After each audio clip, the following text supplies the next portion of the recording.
Hello. Hello. हाँ। Doctor. Namo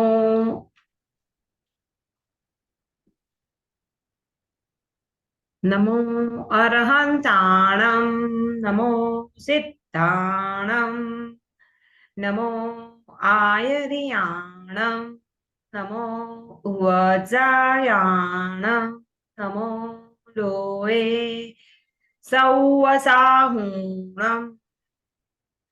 Namo अरहन्ताणं नमो सिद्धाणं नमो आयर्याणं नमो वज्रायाणं नमो लोये सौवसाहुणं नमो अरहन्ताणं नमो सिद्धाणं नमो आयर्याणं नमो वज्रायाणं नमो लोये सौवसाहुणम् एषो पञ्चनमुकारो सौवपावपणासनो मङ्गलाणं च सौवेसिं परमं हवै मङ्गलम् परमं हवै मङ्गलम्। सबको अपने अपने धारणा के हिसाब से आज 12 बजे तक का कर लेते हैं। अनुकूलता रही तो 12 बजे क्लास संपन्न करने का प्रयास करेंगे। दुबई समय के अनुसार 12 बजे तक तिवियर या चौविहार का पचकार दिव्यारम पचकामी असनम खाइबम साइबम चौविहारम पचकामी असनम पाणम खाइबम साइबम नथाना भोगेणम सपस्माइवती अगरणं पाणं भूसिरामी भूसरे नमो अरंताणम नमो सिद्धाणम नमो आयर्याणम नमो उभयचरणम नमो लोय सप्तसामणम नमो।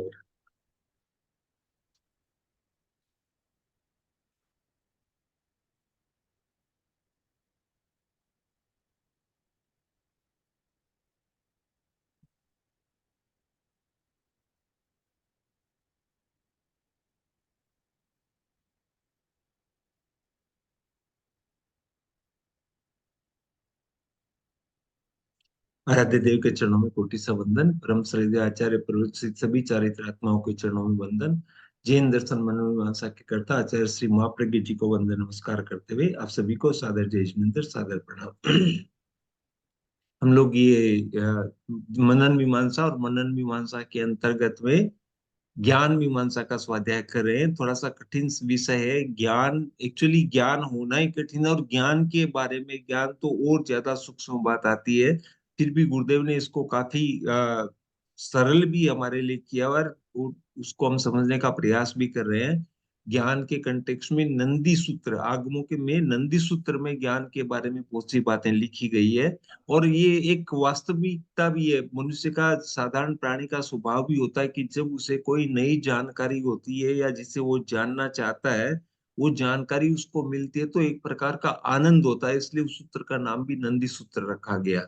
तो यहाँ पर ज्ञान के बारे में जो बातें होती है पिछले बार भी हमने बात की कुछ जीव है वो अनंत पर्यायों को जानते हैं अनंत द्रव्यों को जानते हैं या अनंत बातों को जानते हैं वो है। लेकिन उसके साथ में फिर भी मिनिमम वाला अनंत को जानता है मैक्सिमम वाला भी अनंत को जानता है लेकिन फिर भी वो सब को नहीं जानते हैं। इसका मतलब क्या हुआ कि सब जो है और ज्यादा है उससे भी।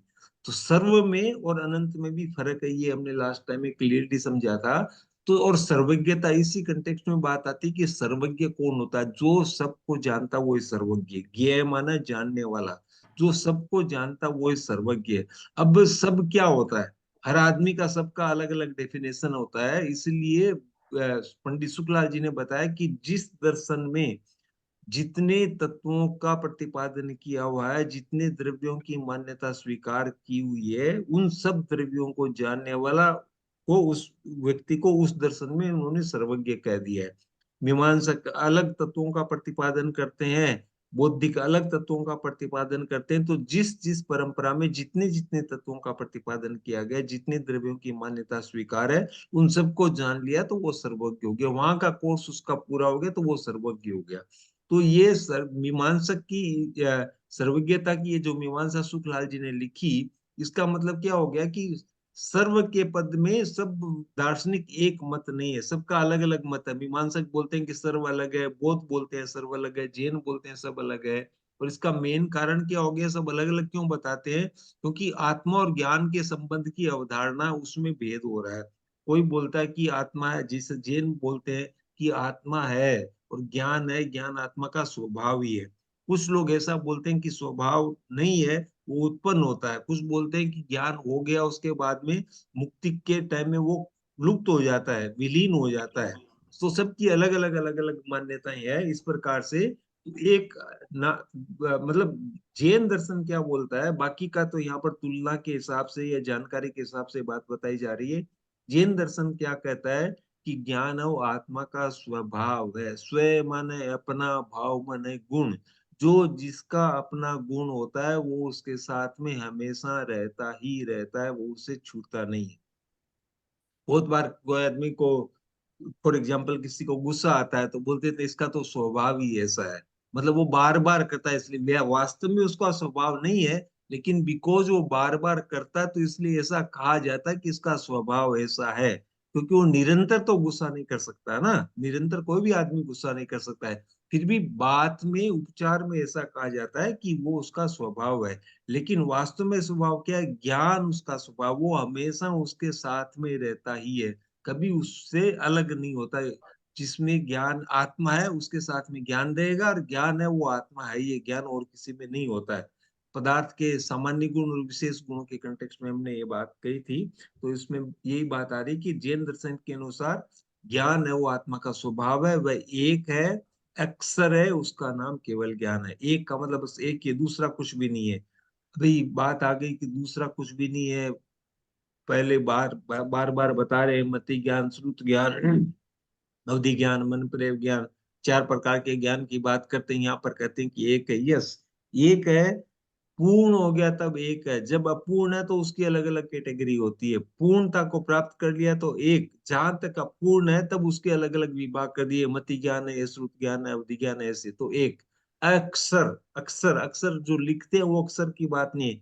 जो कभी क्षय नहीं हो, जिसका क्षरण नहीं हो, समाप्त नहीं हो, वो अक्षर, हमेशा अक्षर, उसको बोलते हैं अक्षर। शब्द वाला अक्षर, ये लिखने वाले अक्षरों की बात नहीं।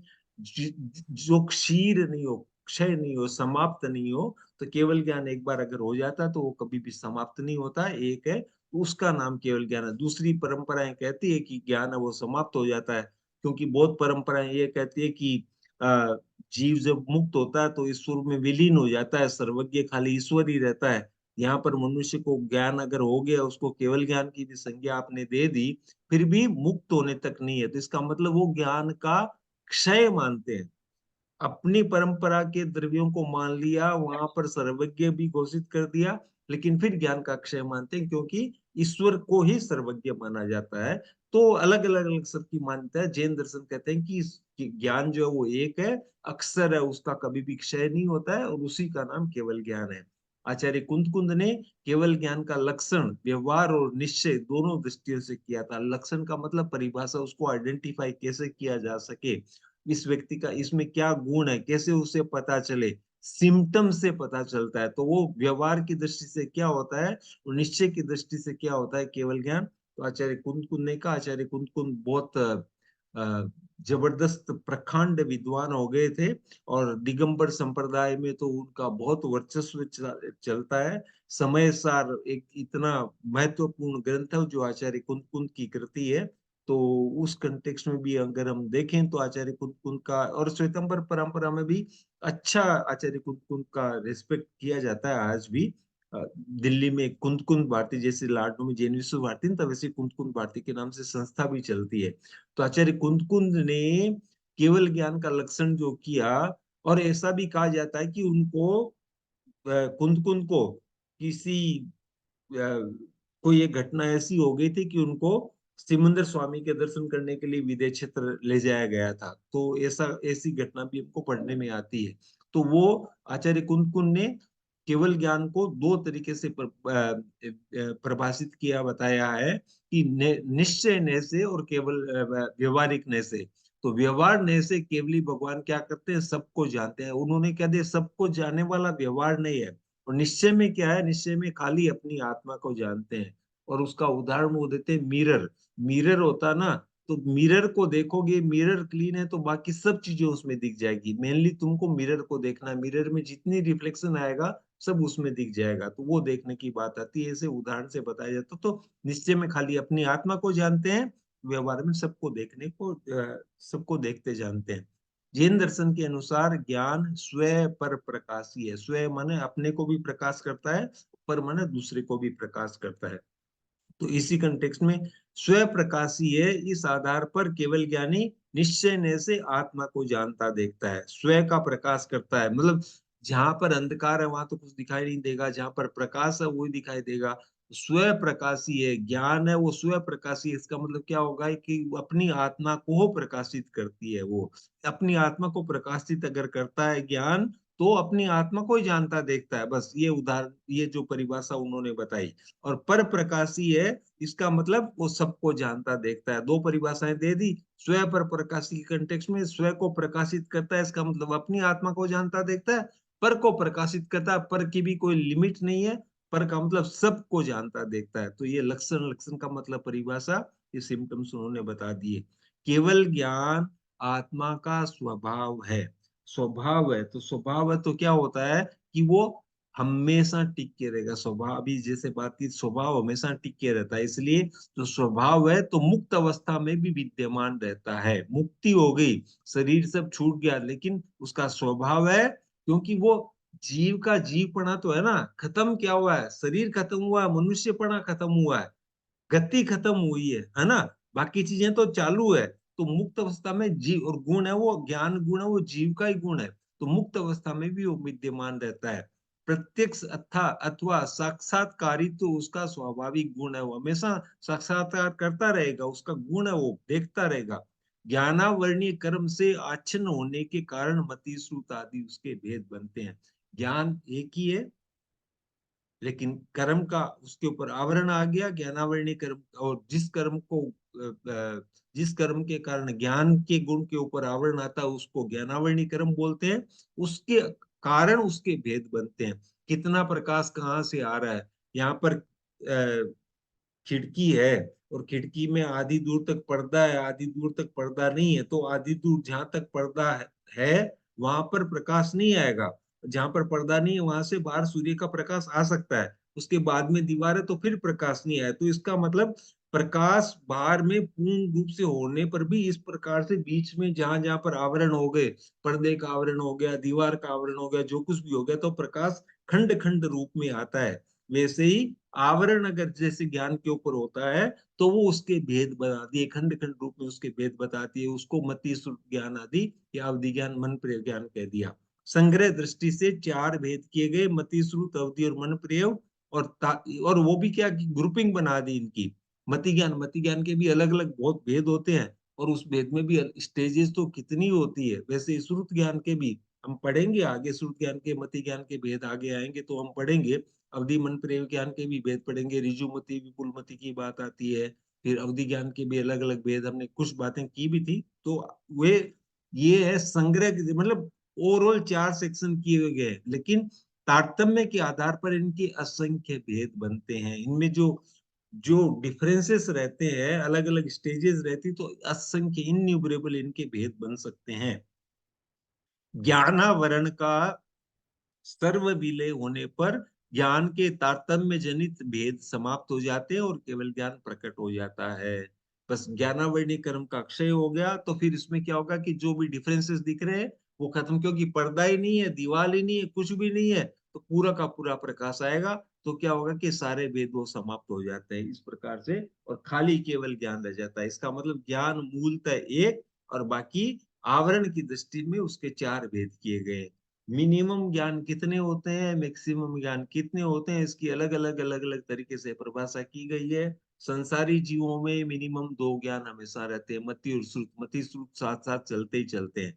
मति श्रुत के बाद में तीन भी हो सकते हैं, मति श्रुत और अवधि भी हो सकता है। चार भी हो सकते हैं, मति श्रुत और अवधि और मन प्रिय भी हो सकता है। मति, श्रुत और मनप्रिय, ये 3 भी हो सकते हैं, ठीक है।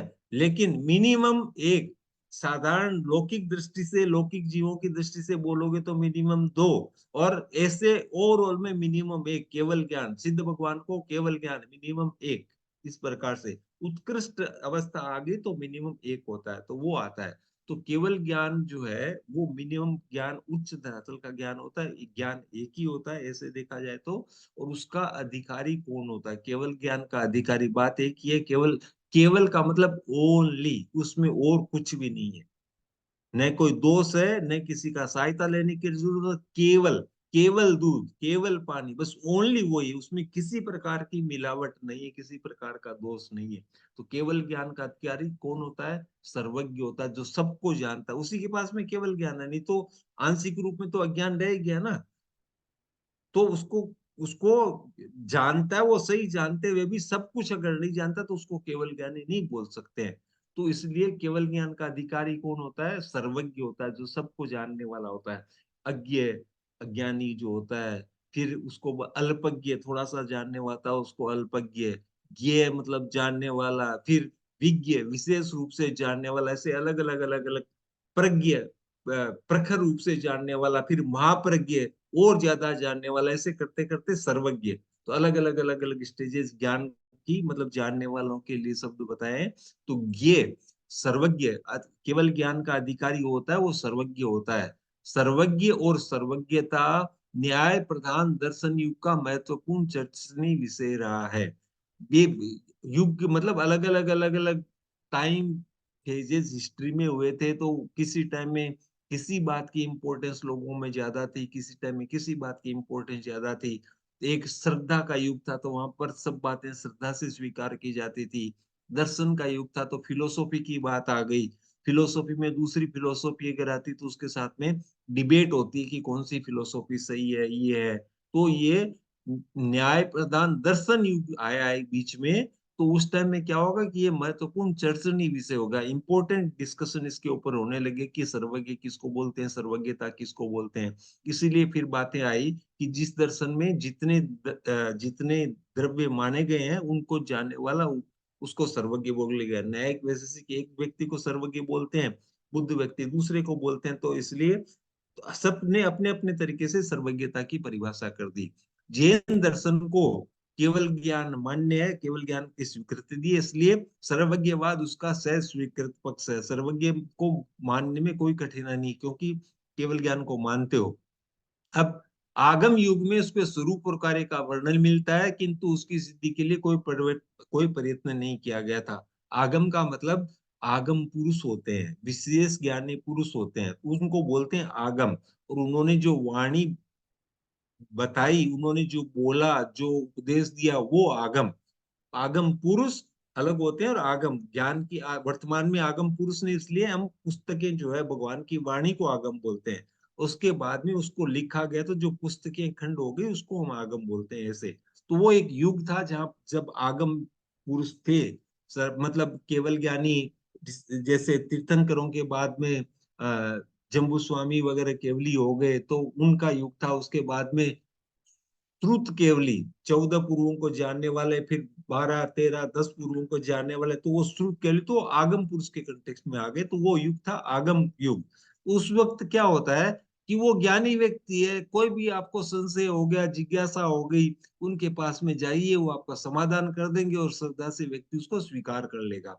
तो उस टाइम में उसको एक्सप्लेन करने की बहुत ज्यादा जरूरत नहीं थी, क्योंकि उन्होंने बोल दिया, आपने उसको स्वीकार कर लिया, वो व्यक्ति खुद बोल रहा है कि इस प्रकार से है, ये चीज होती है। तो उसकी सिद्धि के लिए सर्वज्ञता होती है, उसकी सिद्धि के लिए कोई प्रयत्न करने की जरूरत नहीं हुई। लेकिन बाद में दार्शनिक युग आया, फिलोसॉफिकल युग जो आया, उसमें मीमांसक चारवाक उन्होंने क्या कर दिया, सर्वज्ञता को अस्वीकार कर दिया। सर्वज्ञ होता ही नहीं है कोई, सर्व ऐसा कोई नहीं हो सकता। कुछ लोग तो भगवान को ही नहीं मानते हैं और कुछ लोग भगवान को मानते हैं, वो कहते हैं कि खाली भगवान ईश्वर ही सर्वज्ञ होता है और कोई दूसरा सर्वज्ञ नहीं होता है।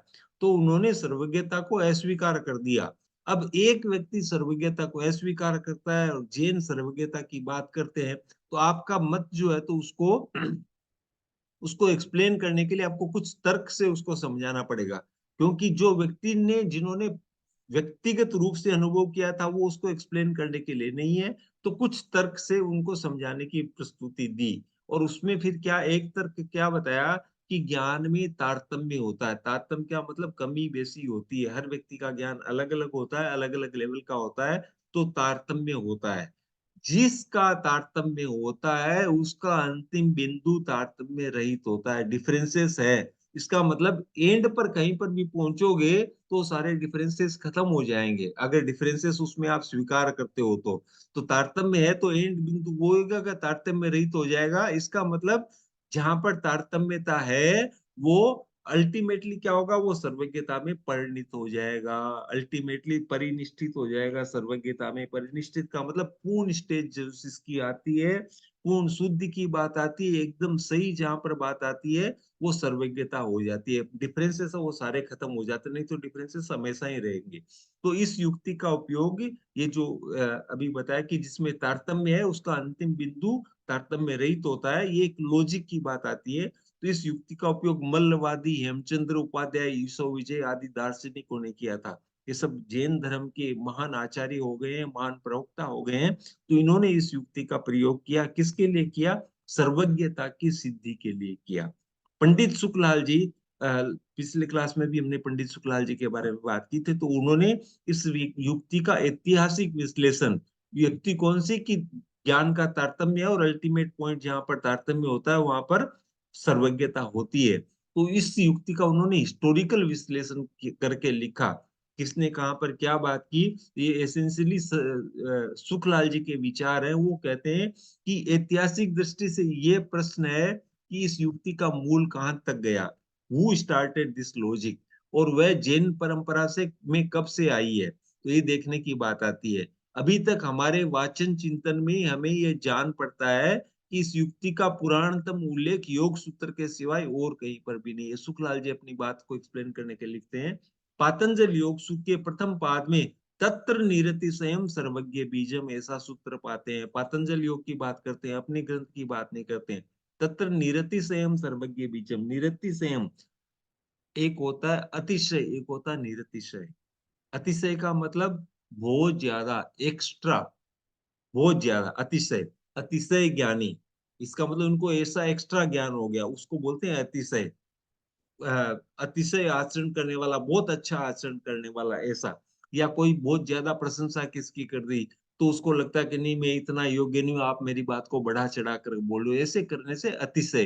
किसी के प्रति बहुत ज्यादा प्रेम या स्नेह भाव होता है तो ये अतिशय आदर, गुरु के प्रति हमारा अतिशय आदर होना चाहिए, ऐसे करके वो अतिशय। दूसरा होता है निरतिशय, उससे ज्यादा कुछ भी नहीं, वो निरतिशय का मतलब मैक्सिमम पॉइंट आ गया।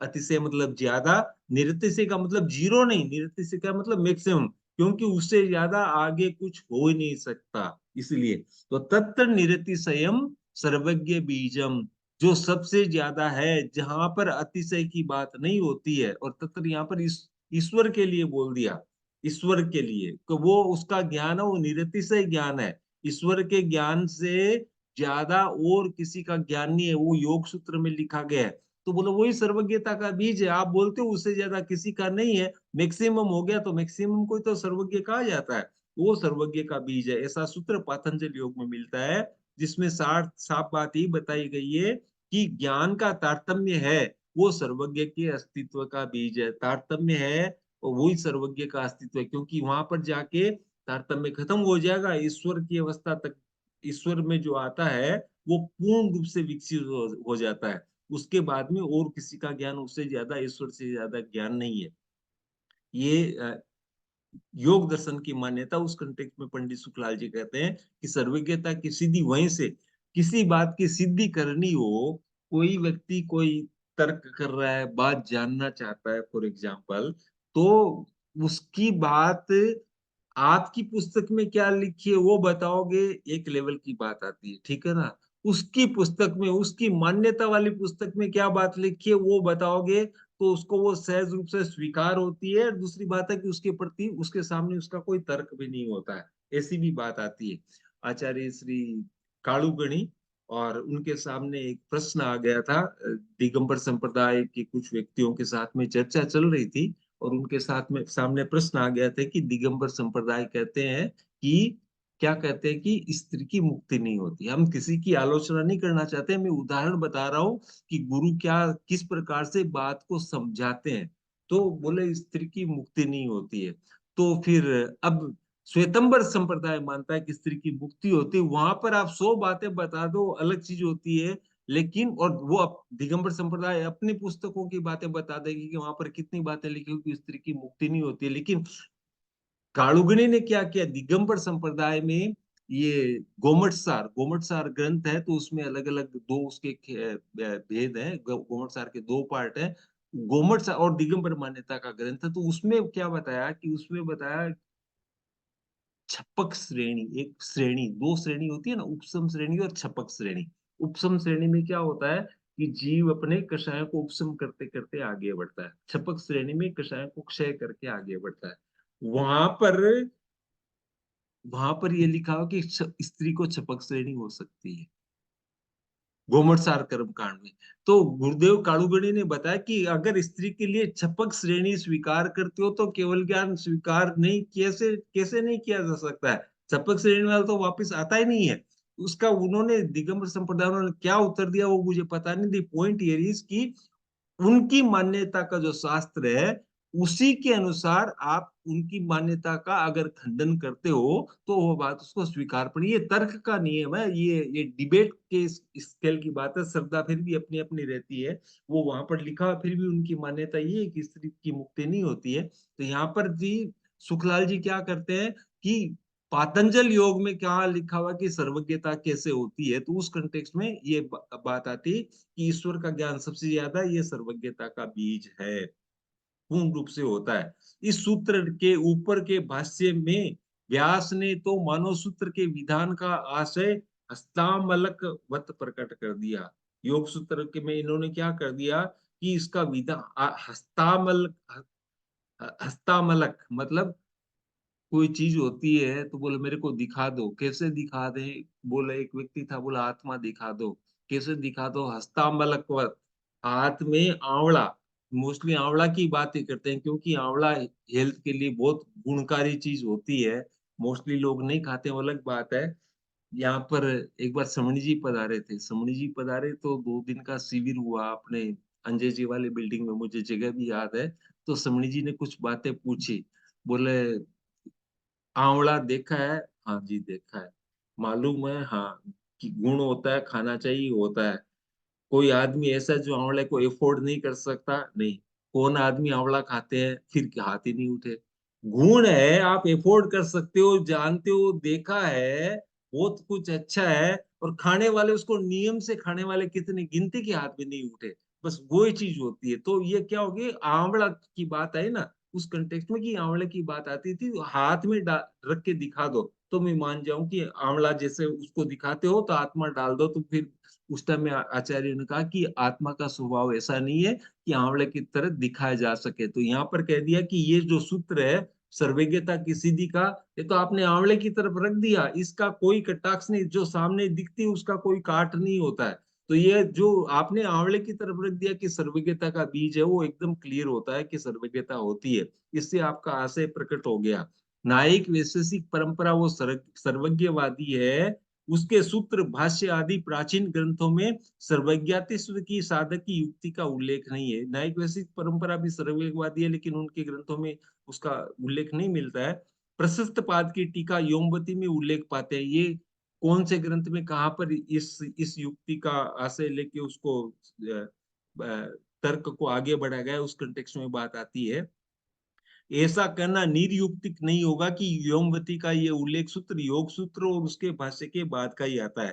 काम की किसी अच्छी चीज की दलील का प्रयोग एक बार किसी के द्वारा चर्चा के क्षेत्र में आ जाता है, फिर आगे सर्वसाधारण हो जाता है। एक एक कोई पॉइंट है डिबेट में एक आदमी यूज कर लिया तो बाद में उस पॉइंट को बार बार मल्टीपल लोग लंबे काल तक यूज करते रहते हैं। ये बात बताना चाहते हैं।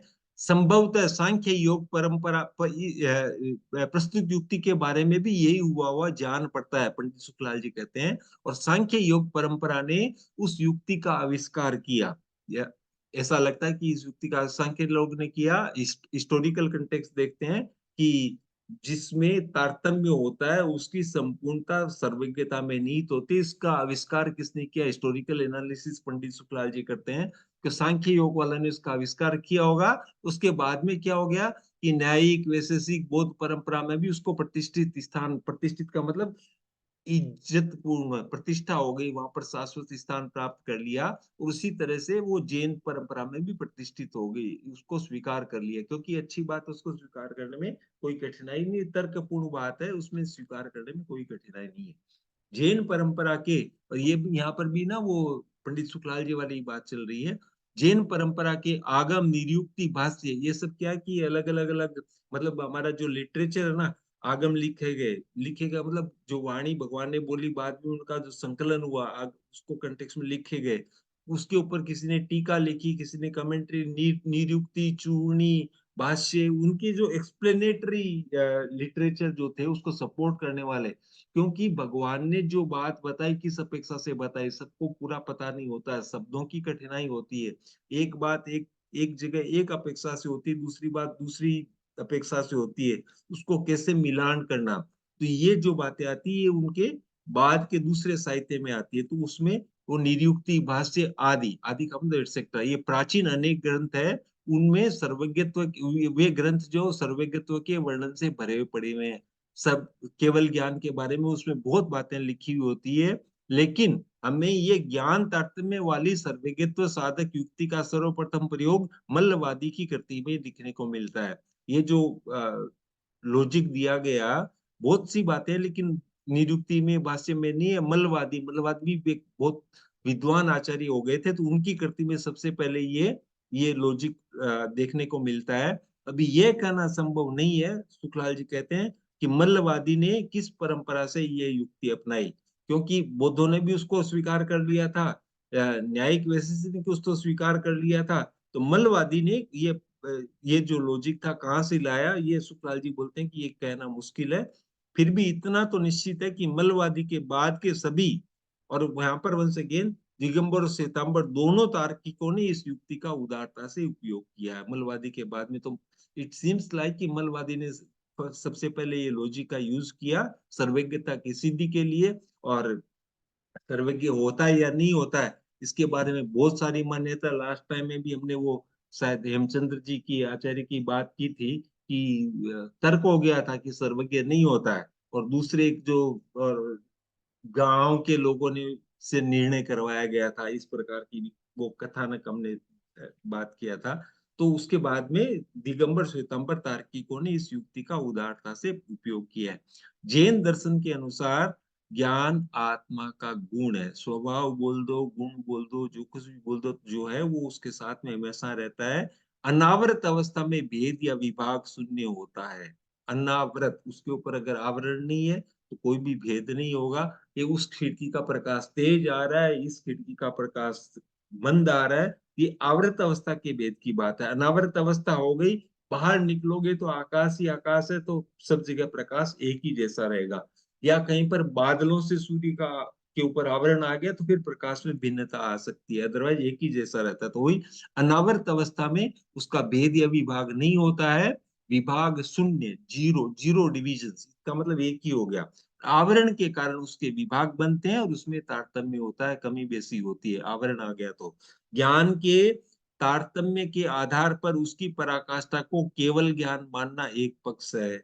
उसके तारतम्य है, उसके आधार पर उसकी पराकाष्ठा मतलब एकदम अल्टीमेट पॉइंट है, तो उसको केवल ज्ञान मान लो, एक पक्ष है। लेकिन दूसरे पक्ष क्या बताती है, और विच इज वेरी इंपॉर्टेंट पक्ष, की दूसरा पक्ष क्या है, और वो अधिक संगत, गुरुदेव यहाँ पर वो अधिक संगत मतलब मोर लॉजिकल है, वो ये है कि केवल ज्ञान आत्मा का स्वभाव या गुण है, ये मोर लॉजिकल है, स्वभाव है, बस। पराकाष्ठा है वो केवल ज्ञान हो गया, that is one part. More logical is कि उसका स्वभाव है, और ज्ञानावरणी कर्म के कारण उसमें तारतम्य रहता है। तारतम्य क्यों रहता है? तारतम्य कर्म के कारण रहता है। तारतम्य है अल्टीमेटली खत्म हो जाएगा, that is one logic, but ultimate real reason is कि उसका स्वभाव है, और उसमें तारतम्य डिफरेंसेस जो आते हैं लेवल के, वो किसके कारण आते हैं? कर्म के कारण आते हैं। और कर्म क्षय हो गया तो क्या होगा? उसका स्वभाव वो प्रकट हो जाएगा, उसके स्वभाव को स्वीकार करने में फिर किसी प्रकार की कठिनाई नहीं आएगी। किसी अन्य दर्शन में किसी अन्य दर्शन में ज्ञान आत्मा का स्वभाव या गुण के रूप में स्वीकृत नहीं है, इसलिए उसमें सर्वज्ञता का यह सिद्धांत मान्य नहीं किया गया। देखिए ये एक मेजर डिफरेंस दूसरे दर्शनों में और मतलब जैन दर्शन में आ गया कि आत्मा का स्वभाव है ज्ञान या उसका गुण है, उसको दूसरे दर्शन इतना स्वीकार नहीं करते हैं। इसलिए वहां पर क्या हो गया कि सर्वज्ञता का यह सिद्धांत स्वीकार नहीं है कि आत्मा का गुण है वो। तो जो जैन दर्शन में पंडित सुखलाल जी ने सर्व शब्द के साथ में सर्व शब्द को दर्शन के साथ में जोड़ा है, उनके अनुसार जो दर्शन जितने तत्वों को मानता है, ये पहले जो बात थी, जो दर्शन जितने तत्वों को मानता उन सबको जानने वाला सर्वज्ञ होता है। जैन दर्शन ने सर्व शब्द को स्वाभिमत द्रव्य की सीमा में आबद्ध नहीं किया है, उसमें द्रव्य के अतिरिक्त क्षेत्र काल और भाव के साथ में भी संयोजित किया गया है। केवल ज्ञान का विषय सर्वद्रव्य सर्व क्षेत्र सर्व काल और सर्व भाव, ये बड़ी नहीं बहुत बड़ी बात कर दी। एक तो क्या किया कि बाकी दूसरे जितने भी मान्यताएं हैं दर्शन है, उन्होंने अलग अलग द्रव्यों की स्थापना की। कोई 5 द्रव्य मानता है, कोई 7 मानता है, कोई कितने मानता है, अलग अलग द्रव्य मानता है, ठीक है। और जैन परंपरा क्या है, 6 द्रव्यों की बात करती है, ठीक है ना। धर्मास्तिका या धर्मास्तिका एकाश प्रकार से 6 द्रव्यों की बात करती है। तो 6 द्रव्यों के कंटेक्स्ट में बात कर दी, तो आपने 6 द्रव्यों को जानने वाला क्या हो गया, 6 द्रव्य की बात कर दी, 6 द्रव्यों को जानने वाला सर्वज्ञ। जहां पर जितने द्रव्यों की बात कर दी उतने द्रव्यों को जानने वाला सर्वज्ञ। But here they go beyond that, उसके साथ में क्या कर दिया, क्षेत्र काल और भाव को भी, द्रव्यों को जान लिया लेकिन उसका क्षेत्र कितना है, और वर्तमान में द्रव्यों को जान लिया लेकिन अतीत और भविष्य और उसके भाव उनके गुण। तो ये जैनों के सर्वज्ञता की जो बात कही, ये केवल ज्ञान का विषय है। सब द्रव्यों को जानने वाला एक बात है, लेकिन सब द्रव्यों के साथ में सब क्षेत्र को जानने वाला, सब काल को जानने वाला और सब भाव को जानने वाला होना चाहिए, उसी को सर्वज्ञ कहा गया है। कि द्रव्य का सिद्धांत सबका अपना अपना होता है। आपने इतने द्रव्य मान लिए, अपना अपना सिद्धांत होता है, लेकिन काल काल में तो किसी को कोई प्रॉब्लम नहीं है, क्षेत्र क्षेत्र में किसी को कोई प्रॉब्लम नहीं है। ये यहाँ पर मेन बात आ जाती है, क्षेत्र काल और भाव ये सर्व सामान्य है। सर्वज्ञ सब द्रव्यों को सर्वथा सर्वत्र और सर्वकाल में जानता देखता है, सब द्रव्यों को जानता है, सब क्षेत्र में जानता है, यहाँ पर जानेगा और दूसरे क्षेत्र में नहीं जानेगा, ऐसा नहीं हो सकता है, क्योंकि सर्वज्ञ है, सब क्षेत्र में जानेगा। यहाँ जानेगा दूसरे क्षेत्र में नहीं जानेगा, ये हो सकता है। ये कब हो सकता है, ये अवधि ज्ञान के कंटेक्स्ट में हो सकता है, लेकिन केवल ज्ञान के कंटेक्स्ट में ये नहीं हो सकता है। अवधि ज्ञान में क्या होता है, काल बढ़ता है, उसके काल की भी सीमा होती है। द्रव्य क्षेत्र काल और भाव की बात आती है ना, तो अवधि ज्ञान में कहा गया कि काल की सीमा होती है। काल जैसे जैसे अवधि ज्ञान का बढ़ता है, वैसे वैसे अवधि ज्ञान का क्षेत्र भी बढ़ता है और भाव भी बढ़ता है। लेकिन क्षेत्र बढ़ने के साथ में काल बढ़े ये कोई जरूरी नहीं है। देखिए सूक्ष्म बातें बहुत हमको पढ़ने को मिलती है ज्ञान मीमांसा के कंटेक्स्ट में। काल बढ़ेगा तो क्षेत्र बढ़ेगा और भाव भी बढ़ेगा, लेकिन क्षेत्र बढ़ गया तो काल बढ़ना कोई जरूरी नहीं हो सकता। बढ़ भी सकता है काल क्षेत्र बढ़ने से, और नहीं भी बढ़ सकता है, दोनों प्रकार की परिस्थिति हो सकती है, उसका स्वभाव ऐसा ही है। तो बस यहाँ पर ही बात की कि सर्वज्ञ जो होता है वो सर्वथा सर्वत्र और सर्वकाल को जानता है। न्यायिक वैशेषिक दर्शनों में ज्ञान आत्मा के गुण के रूप में सम्मत नहीं है, इसलिए मनुष्य की सर्वथा का सिद्धांत मान्य नहीं हो सकता। क्योंकि आत्मा के गुण ही नहीं मानते तो मनुष्य कैसे उसको सर्वज्ञ होगा, ये मानते नहीं है न्यायिक और वैशेषिक दर्शन जो होते हैं। बौद्ध दर्शन में अन्वयी आत्मा मान्य नहीं है, इसलिए बौद्ध भी सर्वज्ञवाद को स्वीकार नहीं करते। ये अन्वयी आत्मा क्या होती है, आत्मा 15वां बोल आत्मा, ऐसे तो बोलते हैं आत्मा एक, ठीक है ना, साधारणतया एक ही आत्मा है। 15वें बोल में 8 आत्मा की बात कर दी, 25 बोल अगर हम पढ़ते हैं तो ठीक है। आगे कभी हम क्षीणी चर्चा पढ़ेंगे तो जी आचार्य ने और कितनी आत्माओं की बात उसमें की है, जिनको अनेरी आत्मा बता दिया। अब परेशानी क्या होती है कि 25 बोल भी समझ लिए, 15वां बोल याद कर लिया, 8 आत्मा, और कहीं पर और कोई 12वां 13वां नाम आएगा तो बोला हमने तो कहीं पढ़ा नहीं। अरे तुमने पढ़ा नहीं इसका मतलब ये नहीं कि नहीं हो सकता, तुमने कितनी चीजें पढ़ी है, जो सारी चीजें तो नहीं पढ़ी है ना। तो उसके अलावा भी देयर इज ऑलवेज रूम। तो वो क्या हो गया कि अलग अलग आत्माओं की बात आती है, यहाँ पर वहां पर भी अन्वयी शब्द नहीं है, अन्वयी आत्मा। अन्वयी आत्मा, अन्वयी आत्मा का क्या मतलब होता है? दो शब्द हमको पढ़ने में आएंगे। ज्ञान मीमांसा के बाद में हम प्रमाण मीमांसा पढ़ेंगे, और यहाँ पर ज्ञान मीमांसा होगी। एक शब्द होता है अन्वय और दूसरा होता है व्यतिरेक। तत्व के कंटेक्स्ट में या प्रमाण के कंटेक्स्ट में विशेष रूप से आती है। कोई भी बात को सिद्धि करनी होती है तो इनका सहारा बार बार लिया जाता है। यहाँ पर अन्वयी शब्द आ गया तो इसलिए इसको एक बार डिस्कस कर सकते हैं। अन्वय में क्या होता है कि जैसे दो का संयोग, संयोग है ना, वो हमेशा रहने वाला, तो उसको बोलते हैं अन्वय।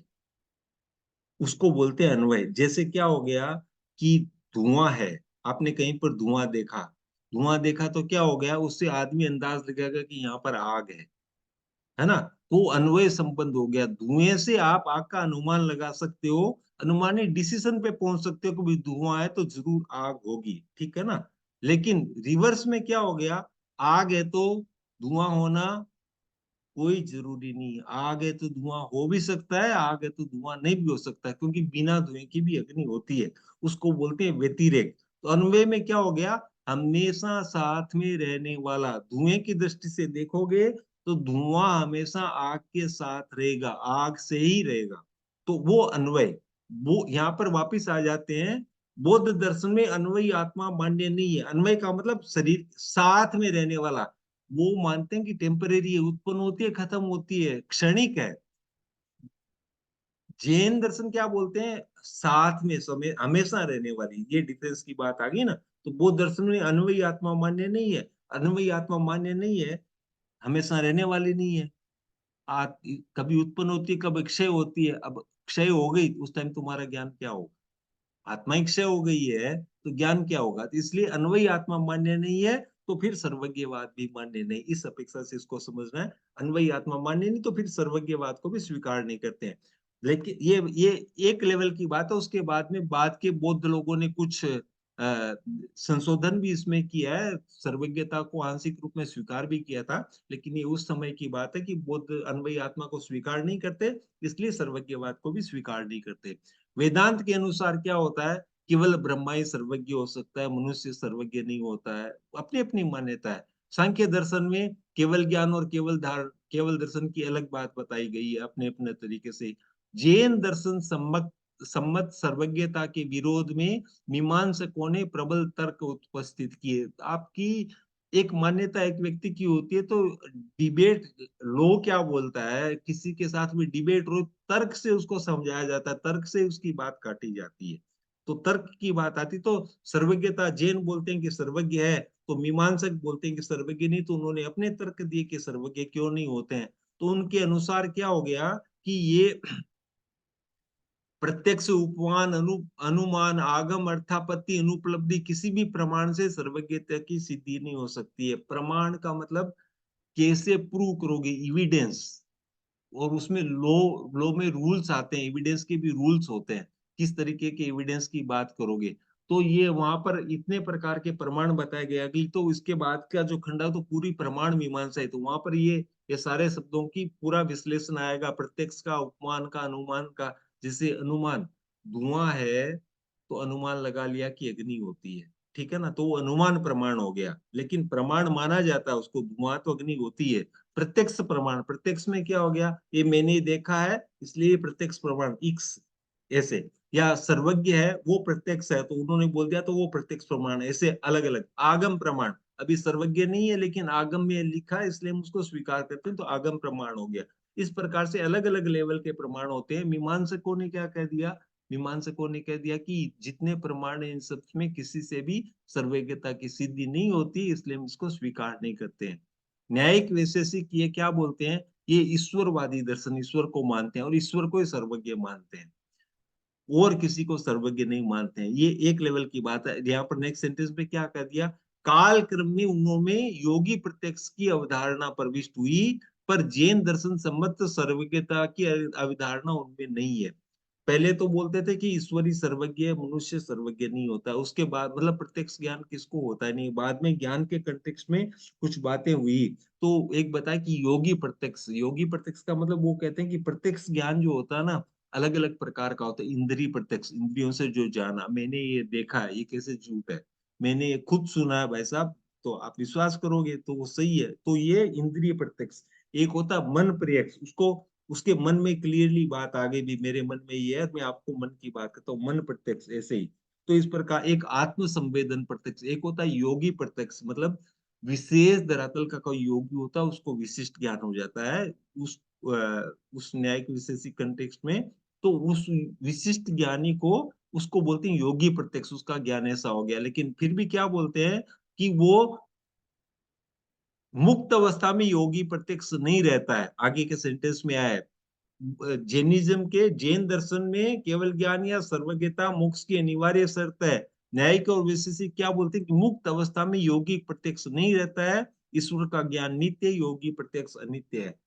योगी योगी विशेष धरातल के व्यक्ति को ज्ञान हो गया, प्रत्यक्ष ज्ञान भी हो गया, लेकिन उसकी जब मुक्ति होगी ना, तो वो आत्मा भी ब्रह्मा में विलीन हो जाएगी और ज्ञान भी समाप्त हो जाएगा। वो हमेशा मुक्त अवस्था में योगी प्रत्यक्ष ज्ञान रहता नहीं है। ईश्वर का ज्ञान है वो ही खाली नित्य होता है, योगी प्रत्यक्ष वो अनित्य होता है। और जैन दर्शन क्या बोलता है कि केवल ज्ञान मोक्ष होने के लिए अनिवार्य है। मुक्ति होगी तो केवल ज्ञान हुए बिना मुक्ति हो नहीं सकती। वहां पर तो क्या बोलते हैं कि मुक्ति होगी तो ज्ञान लुप्त हो जाएगा, यहाँ पर कहते हैं कि ज्ञान नहीं तो मुक्ति हो भी नहीं सकती। ये मिनिमम कंडीशन है केवल ज्ञान होने के लिए। तो ये एक डिफरेंसेस है, वो सामने उभार करके गुरुदेव सरल शब्दों में हमको समझा रहे हैं कि सर्वज्ञता की अवधारणा अलग अलग होती है। योगी प्रत्यक्ष है वो भी मुक्त होता है तो उसका ज्ञान प्रत्यक्ष ज्ञान लुप्त हो जाता है। ईश्वर का ज्ञान है वो ही खाली नित्य रहता है। शांत रक्षित और कुमार ने कुमारिल के तर्कों का उत्तर दिया।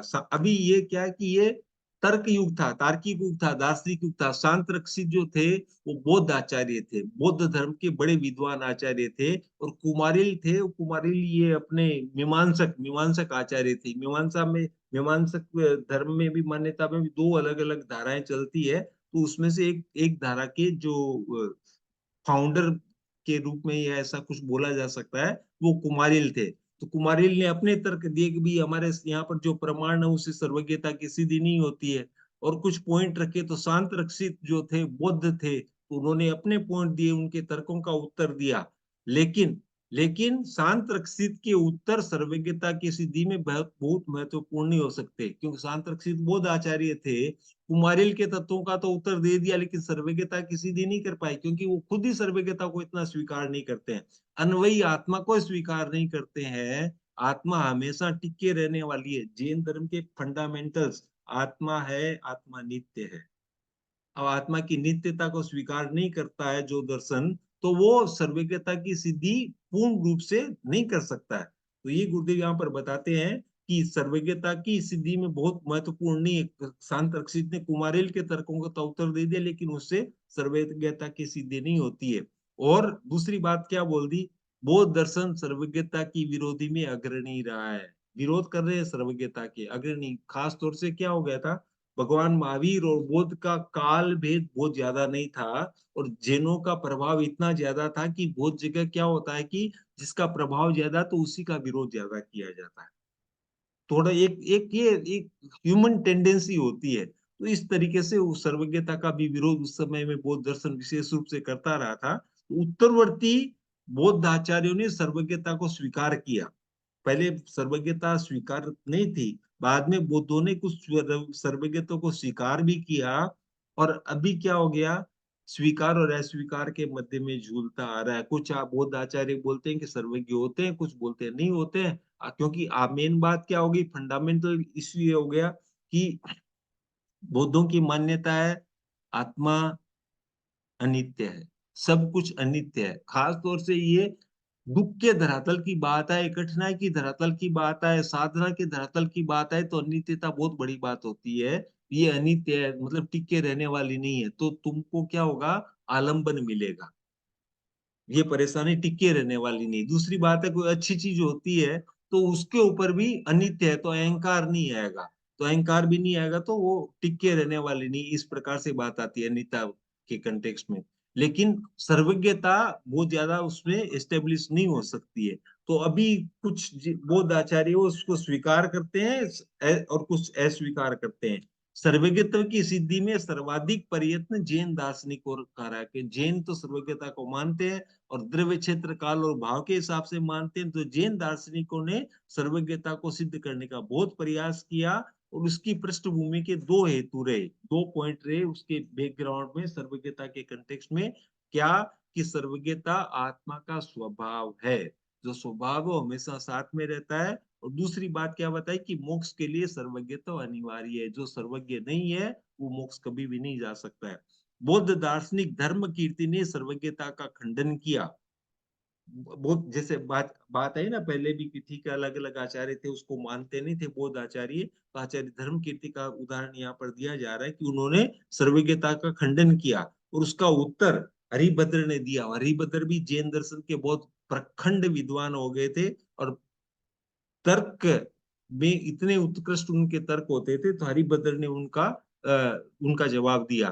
फिर कुमारिल कुमारिल की बात अभी की, वो मीमांसक परंपरा के एक महान आचार्य थे या उद्धारक थे, ऐसा जो भी नाम उनको दिया जा सकता है। दो दो धाराओं में बाद में बंट गई थी, उनमें से एक धारा के वो कर्तव्य करता थे। तो कुमारिल के तर्कों का उत्तर यहाँ पर नाम दिए गए, ये सब जैनाचार्य हैं, समंत भद्र, अकलंक, विद्यानंद, प्रभाचंद्र, इन्होंने आदि ने दिया। बहुत लोगों ने कुमारिल के तर्कों का उत्तर दिया।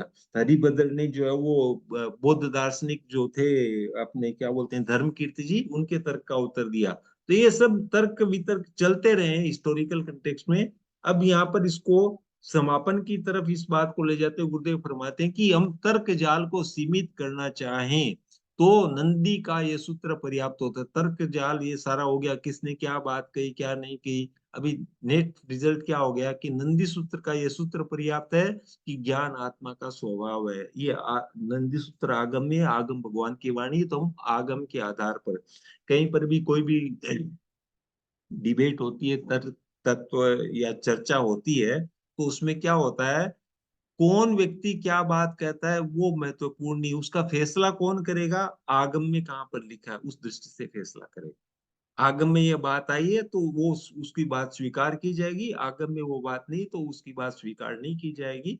उसको प्रश्न छोड़ दिया जाएगा। फ्यूचर में एक बार के लिए स्वीकार भी किया जा सकता है, लेकिन फ्यूचर में उसको संशोधन के लिए रखा भी जा सकता है। और हमारे यहाँ पर तो एक विशेष रूप से एक स्ट्रिक्ट डिसिप्लिन की बात आती है। गुरुदेव के यहाँ पर कोई चर्चा होती है तत्व के कंटेक्स्ट में, या कोई भी ऐसा क्वेश्चन आ गया कहाँ पर क्या लिखी हुई है या इसमें क्या कंटेक्स्ट होना चाहिए, डिबेट वगैरह जो भी होती है, तो साधु साध्वियों को या और श्रावकों को जो खास तौर से विशेष रूप से जानकार व्यक्ति हैं, तो उनको एक क्लियर गाइडलाइन है कि आप जो भी तर्क वहां पर प्रस्तुत करोगे तो उसमें क्या होगा, या तो वो बात बताओ अपनी बात के साथ में कि ये कौन से आगम में लिखी हुई है। दिव्या झवेरी कोई बात बोल रही तो आप उसको सेक्शन बताना कौन से आगम में कहाँ पर बात लिखी हुई, या तेरापंथ के आचार्य ने वो बात कहाँ पर कही है, क्या उसका प्रमाण दे तो वह बात वो आपकी स्वीकृत होगी वहां पर। उसके बाद में कहाँ पर किस कंटेक्स्ट में दूसरी आएगी तो उसका रिजल्ट बताया जा सकता है। लेकिन वहां पर और किसी व्यक्ति ने बात की वो आप बता सकते हो, बट वो सेकेंडरी चीजें आएगी। प्राइमरीली या तो आगम की बात बताओ या तेरापंथी आचार्य ने जो बात बताई वो बात बताओ, तो आपका बात की आपकी तर्क के ऊपर मतलब वैलिडिटी उसकी बढ़ेगी, वजन बढ़ेगा। तो ऐसे ही बात आती है कि उसका उसका निर्णय जो होता है किसके आधार पर होता है, आगम के आधार पर होता है। आगम के आधार पर हम उसका पालन करते हैं। जैसे आचार्य भिक्षु को किसी ने कहा कि महाराज आप में इतनी तेज बुद्धि, ऐसे ऐसे हो ऐसे हो, आप अगर दिगंबर तरीके से आचार का पालन करो तो आपका तो बहुत यश फैल जाएगा, बहुत मान गिने जाओगे। तो आचार्य भिक्षु ने उनको एक ही बात बताई कि मेरे को अभी श्वेतांबर आगम में श्रद्धा है इसलिए मैंने कपड़े पहने, कपड़ा कोई बड़ी बात नहीं है। और बोले जिस दिन मेरे को दिगंबर आगम में श्रद्धा हो जाएगी उसी वक्त मैं कपड़े फेंक दूंगा, छोड़ दूंगा, मेरे को कोई कठिनाई नहीं है। तो ये बात आ गई किसकी, आगम में श्रद्धा की। तो ये तर्क जाल को सीमित कहाँ पर जाके करो भाई, आगम में कहाँ पर क्या बात लिखी। भिक्षु स्वामी को श्वेतंबर आगम में मान्यता थी, कपड़े स्वीकार कर लिए, पात्र स्वीकार कर लिए। बोले जिस दिन मेरे को दिगंबर आगम में स्वतंत्र मान्यता हो जाएगी, श्रद्धा हो जाएगी, तो मैं इनको छोड़ दूंगा। तो ये तर्क जाल को सीमित करने के लिए नंदी सूत्र आगम में ये बात बताई हुई है, उसको हम स्वीकार करते हैं। आत्मा का स्वभाव है ज्ञानावरण के क्षीण होने पर सकल ज्ञेय को जानने की उसमें क्षमता है। जब ज्ञानावरण क्षीण हो गया तो सकल ज्ञेय को जाना जा सकता है। एक पुद्गल के कंटेक्स्ट में एक बात आती है, आगम ज्ञान के कंटेक्स्ट की अगर हम देखें तो उसमें क्या होता है कि जैसे ऐसा कोई पुद्गल का बताया जाता है कि पूरे लोक में वो पुद्गल हो जाता है। उसको क्या बोलते हैं, स्कंद, महास्कंद। महास्कंद की बात है, स्कंद देश प्रदेश के हिसाब से ना महास्कंद। महास्कंद कितना, लोग की जरूरत, इतना बड़ा पुद्गल कैसे हो सकता है? तो उसका जवाब ये दिया गया, दो बातें बताई गई कि एक तो क्या होता है कि जब भी केवली केवली समुद्गात जब होता है ना, तो आत्मा क्या होती है, पूरे लोक में फैल जाती है केवली समुद्गात के टाइम में, ठीक है ना। और उसके कर्म खिरते हैं, तो वो खिरते तो पूरे लोक में फैल जाते हैं। तो उस टाइम में जो पुद्गलों का समूह बनता है तो उसको बोलते हैं महास्कंद, उसको बोलते हैं अच्युत महास्कंद। आत्मा के प्रदेश जो फैलते हैं वो सचित महास्कंद, और जो वहां से कर्म निकलते हैं वो अचित महास्कंद की बात आई। तो अचित महास्कंद को कैसे प्रूव करोगे, बोले प्रूव करने की कोई जरूरत नहीं, आगम में लिखा है इसलिए हम स्वीकार करते हैं कि अचित महास्कंद होता है। अचित मास्कंद इसलिए होता है, आगम में लिखा है इसलिए हम उसको स्वीकार करते हैं। तो वही बात आती है कि आगम में जो लिखी हुई है वो सबसे बड़ा प्रमाण हमको माना जाना चाहिए। तो इस तर्क जाल को सीमित करने के लिए क्या बोल दिया, ज्ञान आत्मा का स्वभाव है, और ज्ञानावरण क्षीण होने पर सकल ज्ञेय को, सकल का मतलब पूरा, विकलेंद्रिय, तीन इंद्रिय वाले विकलेंद्रिय, दो इंद्रिय वाले विकलेंद्रिय, क्योंकि उनमें पूर्णता नहीं इसलिए उनको बोलते हैं विकलेंद्रिय। बाकी सकल, तो सकल ज्ञान को, जितना ज्ञान है सकल ज्ञेय सबको जानने की उसमें क्षमता रहती है। अब केवल ज्ञान के कंटेक्स्ट में कहते हैं, केवल ज्ञान की क्या परिभाषा है, नंदी सूत्र में केवल ज्ञान की परिभाषा दी गई है कि ज्ञान सर्व द्रव्य, सर्व क्षेत्र, सर्व काल और सर्व भाव को जानता देखता है, वो केवल ज्ञान है। थोड़ा सा नहीं, ऊपर का पेज जाना पड़ेगा। सर्वद्रव्य, सर्व क्षेत्र, सर्व काल और सर्व भाव को जानता है, मतलब सर्वद्रव्य, छह द्रव्यों की बात आती है तो सर्वद्रव्य की बात आ गई। फिर क्षेत्र, काल और भाव, क्योंकि दूसरे जगह में तो जितने द्रव्यों की मान्यता उतने द्रव्यों को जानने वाला, लेकिन यहाँ पर क्या कर दिया कि उसके साथ में क्षेत्र, काल और भाव को भी जोड़ दिया। तो सर्वद्रव्य, सर्व क्षेत्र, सर्व काल और सब भाव को जानने वाला जो होता है वो केवल ज्ञान होता है। आचार चूला से, ये नंदी सूत्र की परिभाषा बताई, आचार चूला से फलित होता है। आचार चूला ये आचारांग सूत्र के कंटेक्स्ट में है, तो उसमें फलित होता है कि केवल ज्ञानी सब जीवों के सब भावों को जानता देखता है, सब जीवों के और सब भावों को जानता देखता है। और ज्ञेय रूप सब भावों की सूची इस प्रकार है, तो वहां पर जानने योग्य, ज्ञेय का मतलब जानने योग्य सब भावों की सूची आचार चूला में इस प्रकार है। ये दिया गया, आगति, गति, स्थिति, च्यवन, उपपात, भुक्त, पीत, कृत, प्रतिसेवित, आविष्ट, प्रकट में होने वाला, रहस्य क्रम, लपित, कथित, मनोमानसिक, यहाँ पर 14 पॉइंट दिए गए हैं आचार चूला में। और फिर नीचे एक और क्या कर दिया, तो इनको अलग से निकल, अभी अगले पॉइंट पे बात कर लेते हैं। सठखंडागम में भी आचार चूला के समान ही सूत्र उपलब्ध है केवल ज्ञान के टेक्स्ट में। सठखंडागम मेनली दिगंबर परंपरा का मान्य ग्रंथ है, लेकिन श्वेतंबर परंपरा पर भी आदर के साथ में माना जाता है। तो उसमें भी यही पॉइंट आते हैं। सठखंडागम में 20 पॉइंट दिए गए हैं। या आचार आचार चूला में, चूल्हा क्या होता है? आचार चूला आचारांग का एक पार्ट है, या उसी का आचरण नाम सूत्र का, आचरण हाँ, सूत्र का एक पार्ट मेरे है। ख्याल से उसमें दो है, देखो मेरे को एग्जैक्टली मालूम नहीं है, लेकिन आचार चूल्हा उसी के कंटेक्स्ट में है, या तो उसका पार्ट है या उसी का नाम होगा। तो आयार चूल्हा भी बहुत जगह लिखा जाता है, तो वो ऐसा है। और छठ खंडा वो 6 भागों में वो बने हुए हैं, इसलिए बोल दिया सठ खंडागम। 6 अलग अलग उसके पार्ट्स हैं, इसलिए सठ खंडागम बोल दिया।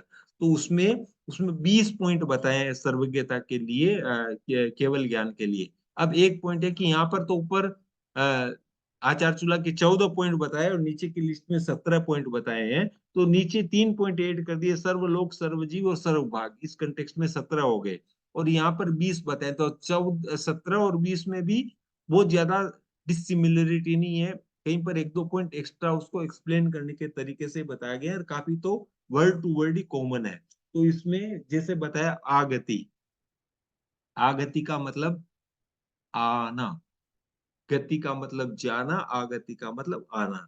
तो सर्वज्ञ होता है ना, तो वो आगति को जानता है, कौन जीव कहाँ से आया, आगति को जानता है। सबसे पहला सवाल ये था, मैं कहाँ से आया हूँ। आत्मा के लिए चिंतन की बात आती है ना, मैं कौन हूँ, कहाँ से आया हूँ, क्या कर रहा हूँ, ऐसी बातें आती ना, तो वो आगति। सर्वज्ञ जो होता है, केवल ज्ञानी जो होता है, वो आगति को जानता है, अपनी आगति को भी जानता है और सब जीवों की आगति को जानता है, कौन कहाँ से आया है। और उसके बाद में वो गति को जानता है, कौन कहाँ जा रहा है। भगवान को तो बार बार पूछा भी है, गौतम ज्ञान स्वामी ने कितने लोगों को पूछा। मैं आज जो है वो शहर में गया था भिक्षा के लिए, वहां पर ऐसे व्यक्ति को देखा, ये हो रहा था, ये हो रहा था, तो मैं ये जानना चाहता हूँ कि उसने पहले ऐसा क्या किया था कि जिसके कारण ये व्यक्ति इतना कष्ट पा रहा है। इसका मतलब वो आगति के बारे में बात करना चाहते हैं, कहाँ से आया, पहले उसने क्या किया था, फिर प्रश्न पूछता है कि ये यहाँ से कहाँ जाएगा, क्या करेगा। सब लोग गति के बारे में पूछते हैं, आगति और गति। और इनके भी अलग अलग नियम होते हैं आगति और गति के बारे में। कौन जीव कहाँ से आता है, कौन जीव कहाँ से जाता है। अपने अमृत कलश पुस्तक में गति और आगति का पूरा विवरण मिलता है। वहां पर जीव के 563 भेद साधारणतया बताए जाते हैं। तो 303 मनुष्य के, फिर 48 वो तिर्यंच के, देवताओं के, इस प्रकार से, और नारकी के 563 भेद में से कौन सा जीव कहाँ से आता है और कौन सा जीव कहाँ पर कहाँ जाता है, तो उसका चार्ट, बड़ा चार्ट मिलता है। फॉर एग्जाम्पल, आगति के कंटेक्स्ट में बोले तो तीर्थंकर जो होते हैं ना, वो नारकी से और या तो देवगति से ही आते हैं। मनुष्य से आके तीर्थंकर नहीं बनते हैं, तिरिन से आके तीर्थंकर नहीं बनते हैं, आगति के रूल की अगर बात करें तो।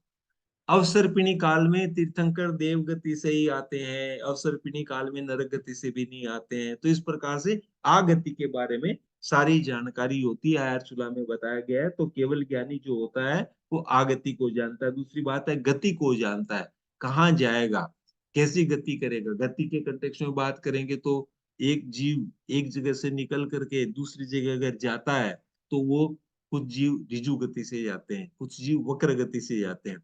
एक समय की गति, दो समय की गति, तीन समय की गति, मैक्सिमम 4 समय की गति होती है ना।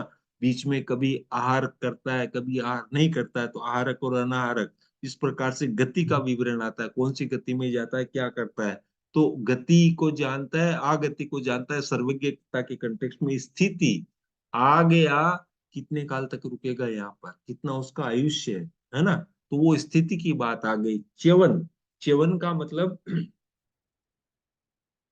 च्युत होना, गिरना। च्यवन शब्द है वो मोस्टली च्युत होना, गिरने, ड्रॉप डाउन करना, उस कंटेक्स्ट में आता है च्यवन। तो खास तौर से देवताओं का, देवता जब अपने देवलोक को छोड़ करके और मृत्यु को प्राप्त करके वहां से निकलते हैं, तो उसको च्यवन बोला जाता है। मृत्यु शब्द उनके लिए साधारणतया प्रयोग नहीं किया जाता है। यहाँ पर भी मृत्यु नहीं बोलते, यहाँ पर बोलते हैं स्वर्गवास हो गया, ऐसा बोला जाता है, या देह शांत हो गई, ऐसा बोला जाता है। मृत्यु भी बोली जा सकती है, लेकिन साधारणतया स्वर्गवास बोलते हैं, शरीर शांत हो गया, ऐसा ही कुछ बोलते हैं। तो देवता जब वो निकलते हैं देवलोक से अगले जन्म के लिए, तो उसको बोलते हैं च्युत। और उसमें भी खास तौर से ज्योतिषक और वैमानिक देवताओं के लिए च्युत बोला जाता है, क्योंकि उनका स्थान ऊपर है, वहां से निकल के आते हैं। तो तिर्यंच में आएंगे या तो मनुष्य में जाएंगे, देवता से नीचे तो नाथ के द्वारा जा नहीं सकते। और भुवनपति और व्यंतर के लिए साधारणतया च्यवन नहीं बोला जाता, क्योंकि वो नीचे से ऊपर आ रहे हैं ज्योग्राफिकल कंटेक्स्ट में, तो उसके लिए साधारणतया च्यवन शब्द नहीं बोला जाता है। लेकिन कभी कभी उपयोग में भी किया जाता है। तो बातें तो वो जानते हैं, देवताओं का च्यवन वगैरह को जानते हैं। उपपात, उपवात क्या होता है, उपपात, उपपात को तीर्थंकर बोल, का बेंगाली जी, तीर्थंकर का च्यवन कल्याणक होता है, तो इज तीर्थंकर का दैट? हाँ, ये very good point, good point नहीं, वेरी गुड पॉइंट। तीर्थंकर का च्यवन कल्याणक क्यों होता है, च्यवन कल्याणक? क्योंकि अभी क्या बोले, ये अवसर्पिणी काल है, इसमें सारे तीर्थंकर देवगति से आते हैं। एक रूल बताया अभी, ठीक है ना। तो देवता च्युत हुए और यहाँ पर माँ की गर्भ में है, तो उनका च्यवन कल्याण है। और उत्सर्पिणी आएगी ना, उस टाइम में च्यवन कल्याणक नहीं बोला जाता है, क्योंकि कोई तीर्थंकर नारकी से भी आते हैं उस टाइम में, कोई तीर्थंकर देव उस टाइम में गर्भ कल्याणक बोला जाता है।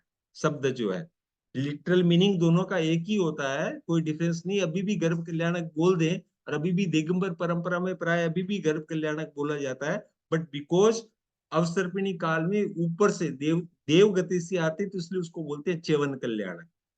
है ना।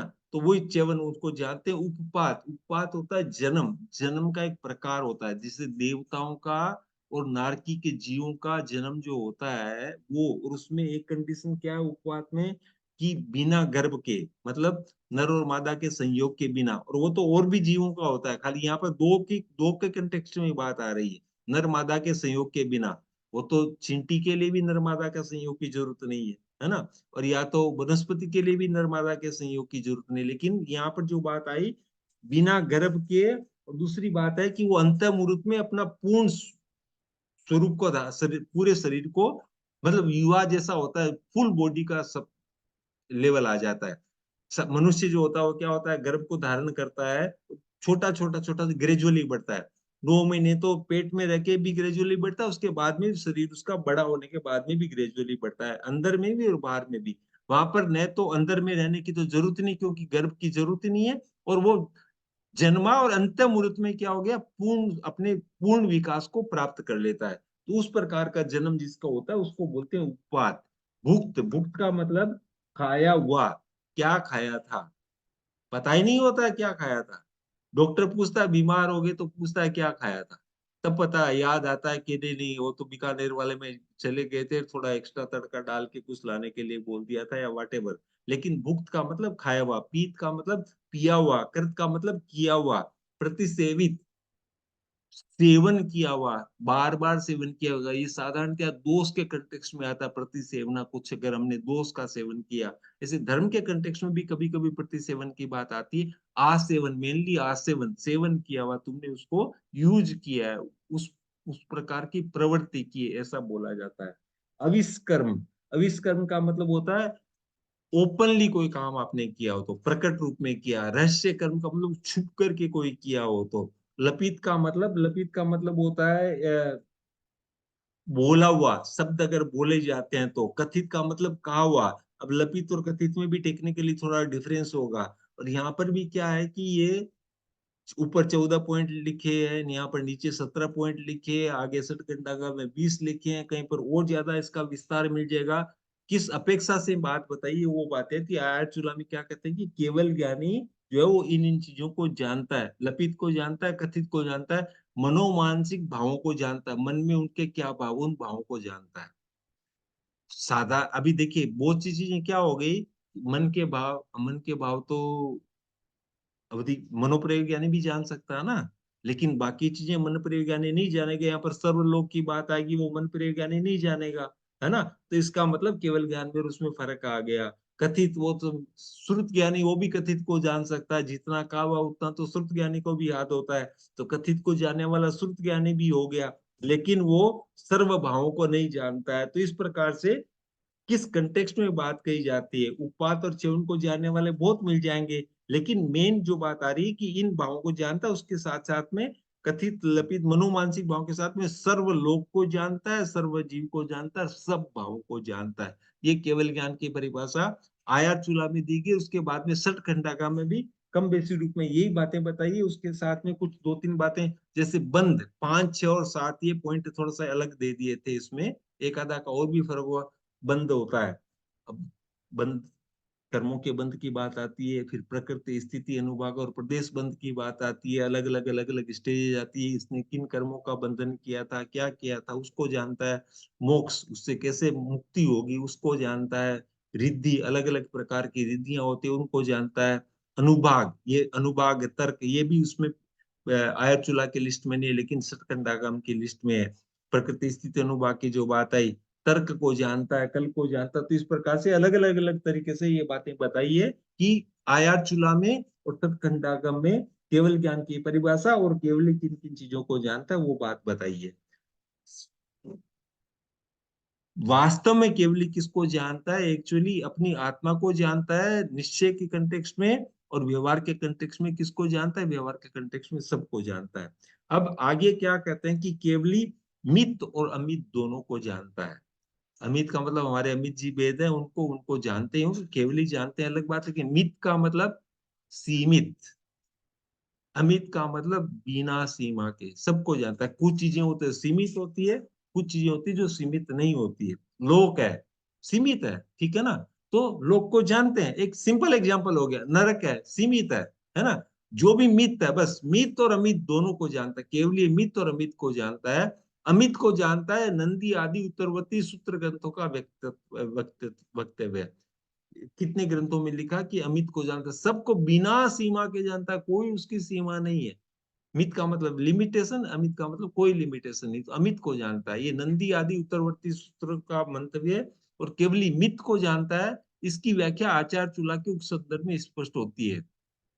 अमित और मित की व्याख्या दो नयों के आधार पर की जा सकती है। निश्चय नय का सिद्धांत क्या है कि केवली समग्र को जानता है, उसका ज्ञान अनावृत है, इसलिए उसमें सबको जानने की क्षमता है।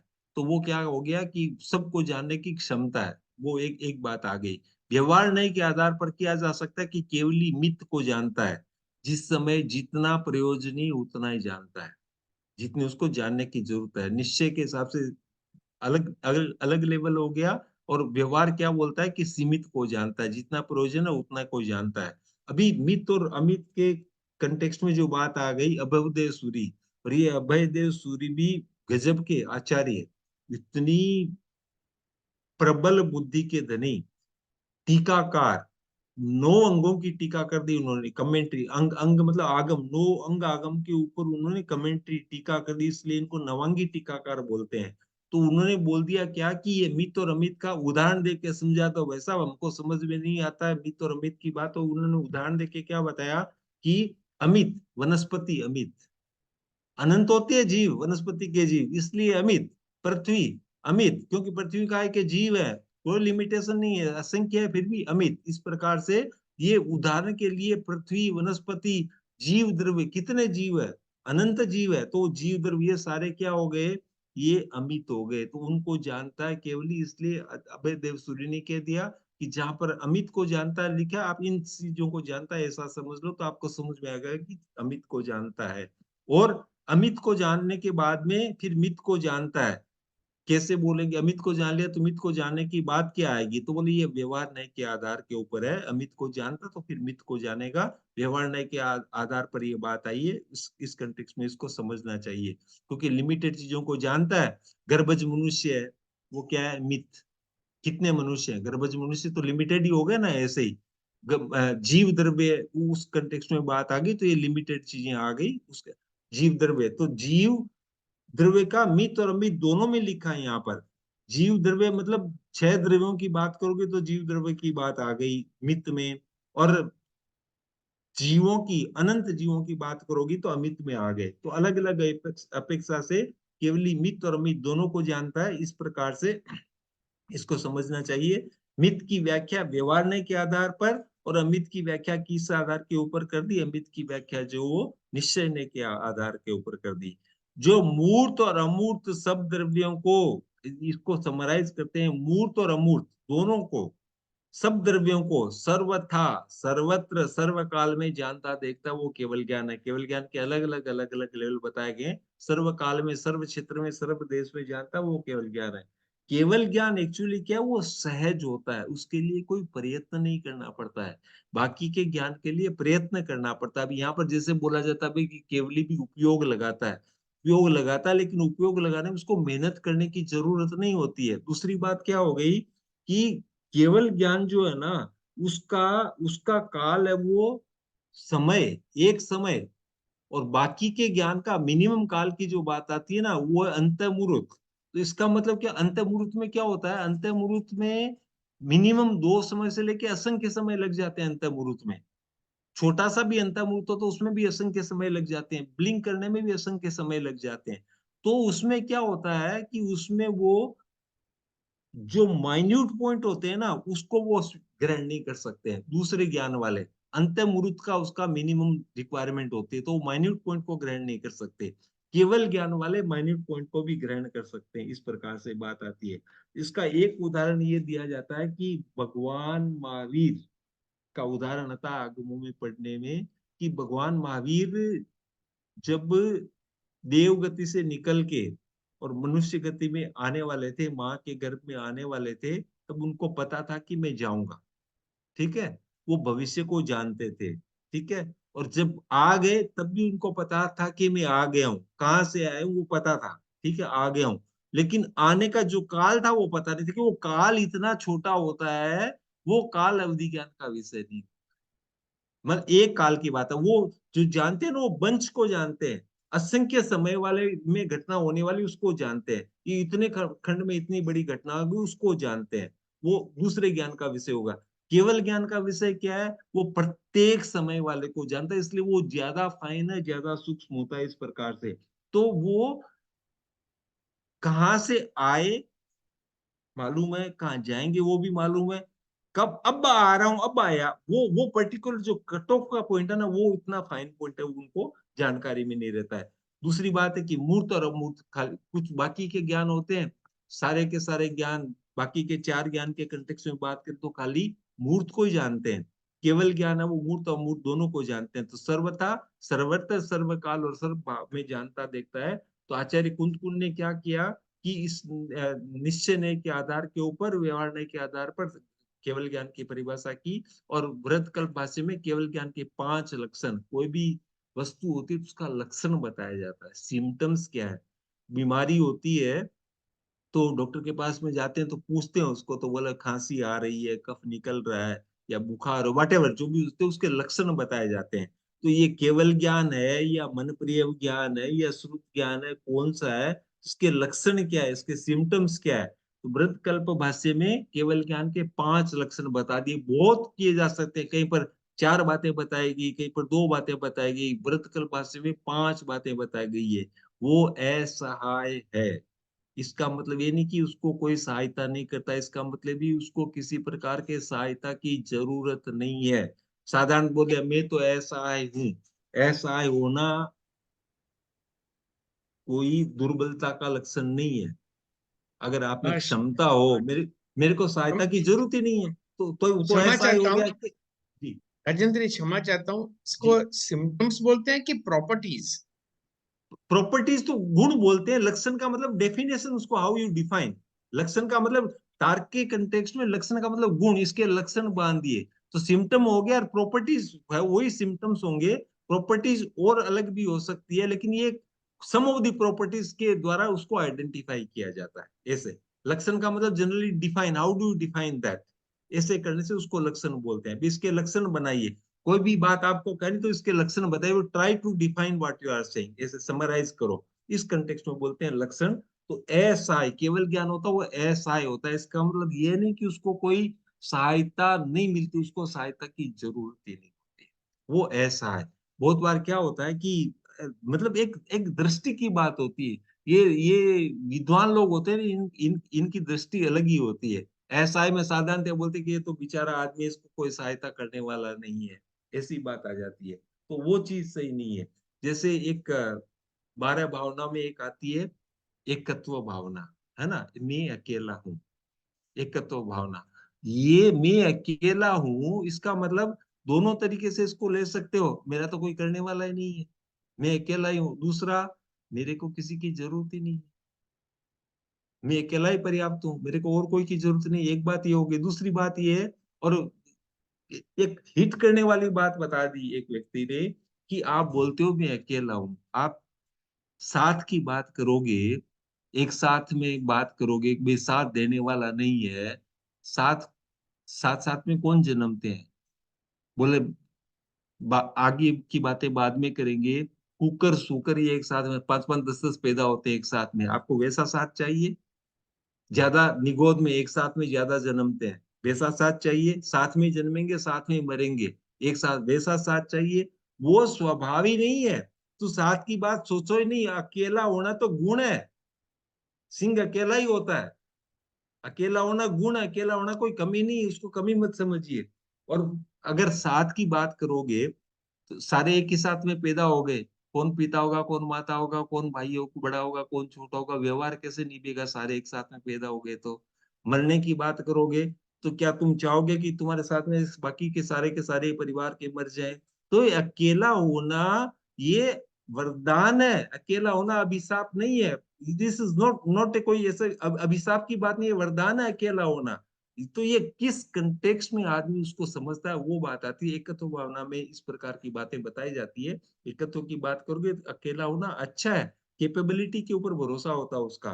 तो ज्ञान असहाय है, वो उसको सहायता की जरूरत नहीं, तो इंद्रियों की सहायता की जरूरत है, न मन की। इंद्रियों और मन से निरपेक्ष होता है, वो ज्ञान असहाय है।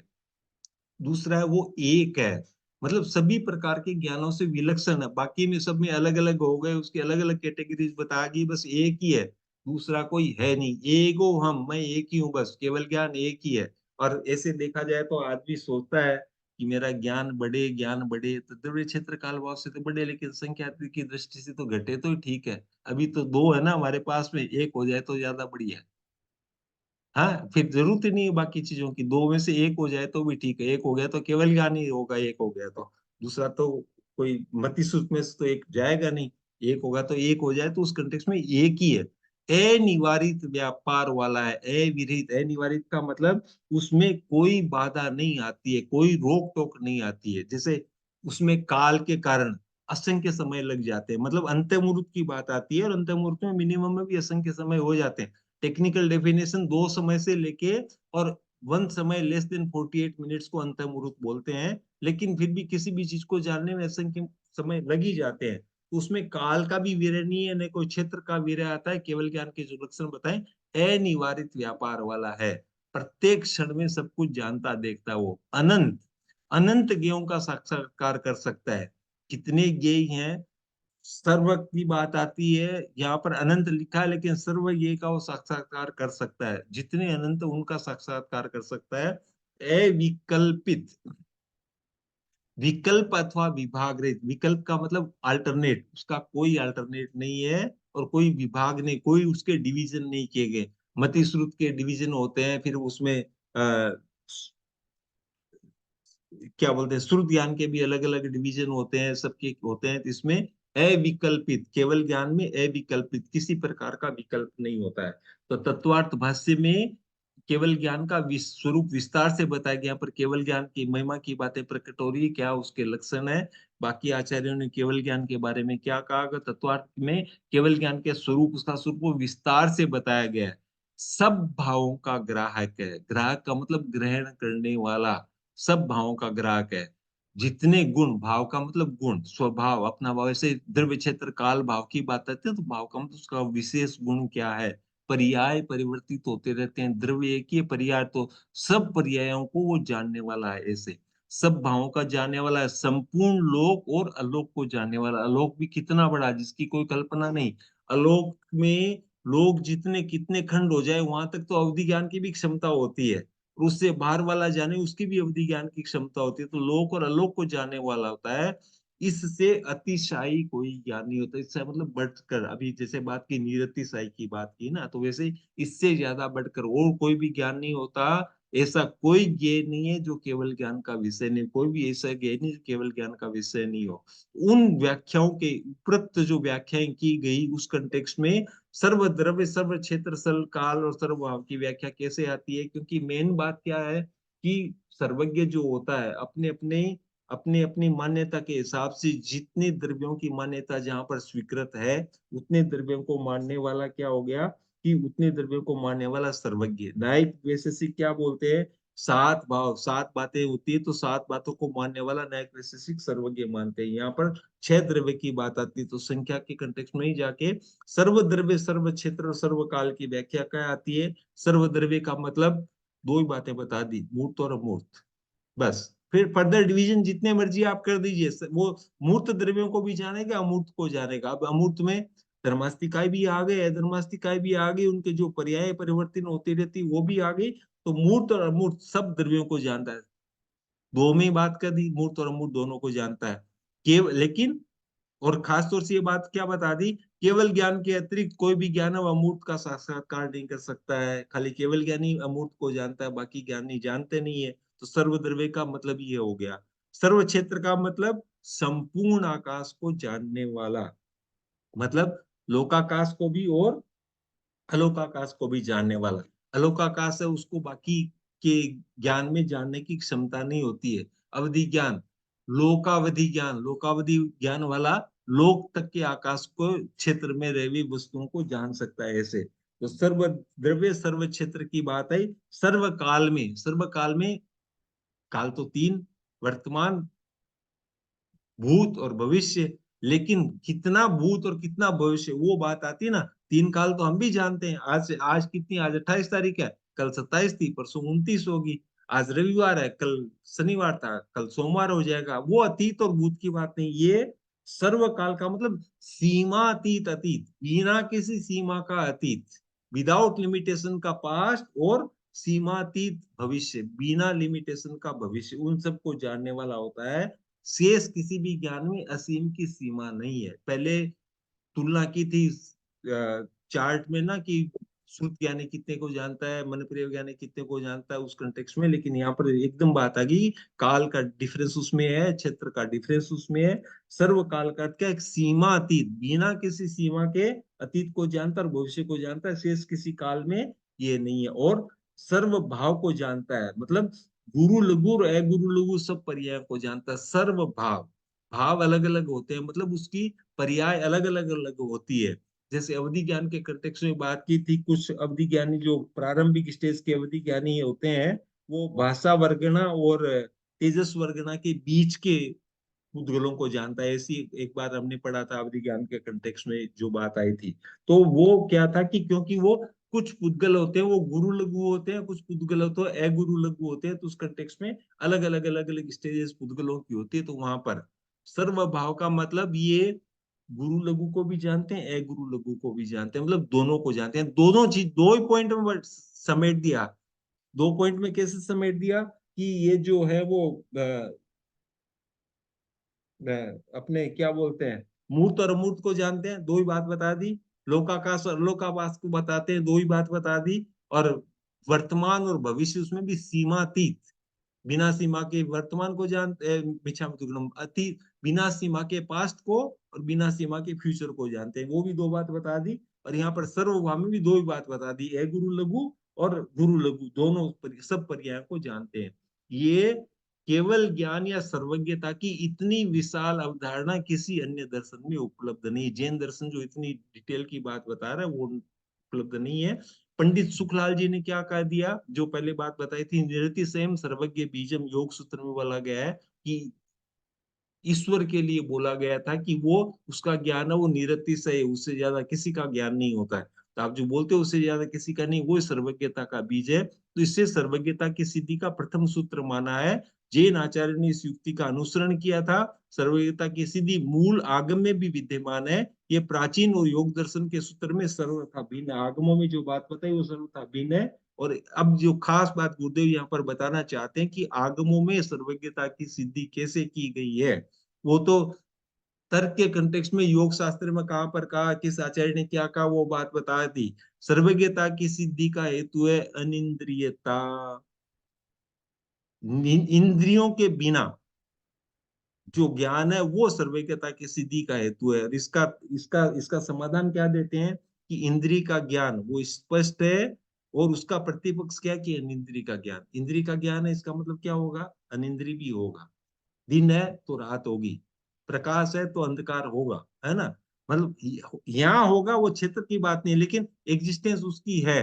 तो सिमिलरली अगर इंद्रिय ज्ञान को मानते हो, आप कहते हो कि इंद्रिय ज्ञान है, इसका मतलब इनडायरेक्टली आपको स्वीकार करना पड़ेगा तर्क के हिसाब से कि अनिंद्रिय ज्ञान भी है। और अनिंद्रिय ज्ञान है तो कौन सा होगा, केवल ज्ञान होगा, क्योंकि बाकी के ज्ञान में तो सीमा है। तो इंद्रिय ज्ञान है तो उसका प्रतिपक्ष अनिंद्रिय ज्ञान है, क्योंकि सत्य होता है तो उसका प्रतिपक्ष अवश्य होता है। एक कोई पॉजिटिव है तो उसका नेगेटिव होता है, उसका अपोजिट पक्ष होता ही है। तो इंद्रिय ज्ञान उसका प्रतिपक्ष है अनिंद्रिय ज्ञान। सर्वज्ञता इंद्रिय और मन से सर्वथा निरपेक्ष है। सर्वज्ञता में इंद्रिय और मन की कोई बात नहीं आती, इसलिए जहां पर इंद्रिय ज्ञान की बात आती है तो वहां पर आपको बाई एक्सटेंशन अनिंद्रिय ज्ञान, बाई एक्सटेंशन आपको सर्वज्ञता को स्वीकार करना है। आवृत ज्ञान एक स्टेज होती है और अनावृत ज्ञान अलग अलग दूसरी स्टेज होती है। आवृत दशा में उसके 4 विभाग होते हैं, और दोनों को एक साथ में गिने तो मति, श्रुत, अवधि, मनप्रिया, और केवल 5 ज्ञान के कंटेक्स्ट में अगर बोलेंगे तो 2 भाग कर दिए, तो आवृत और अनावृत। और उसके 5 भाग कर दिए तो मति, श्रुत, अवधि और मन प्रिय ज्ञान होते हैं। बस ये एक पैराग्राफ पढ़ के आज अगर संपन्न करना चाहेंगे 5-10 मिनट पहले आपकी अगर स्वीकृति हो तो, नहीं तो आगे भी चला जा सकता है, 10-15 मिनट की बात है, समायिक में बीच में अवरोध नहीं करना हो तो मति और श्रुत, अवधि, मन प्रिय और केवल। मति और श्रुत सब जीवों में होते हैं, साथ साथ ही होते हैं, सब जीवों में होते हैं। कोई भी जीव ऐसा नहीं है कि जिसमें ये दो ज्ञान नहीं हो। अज्ञान का बात छोड़ दी क्यों, वो दैट इज अंडरस्टूड कि यहाँ पर ज्ञान की बात आती, वो मिथ्यात्व है तो अज्ञान और सम्यक्त्व है तो उसका ज्ञान, बस ये तो शॉर्ट एंड सिंपल चीज हो गई। तो ये दोनों सब जीवों में होते ही हैं।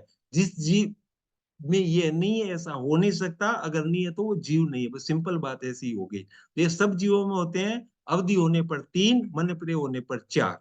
ठीक है ना। अब उपलब्धि की दृष्टि से ज्ञान प्राप्ति के 5 विकल्प, 5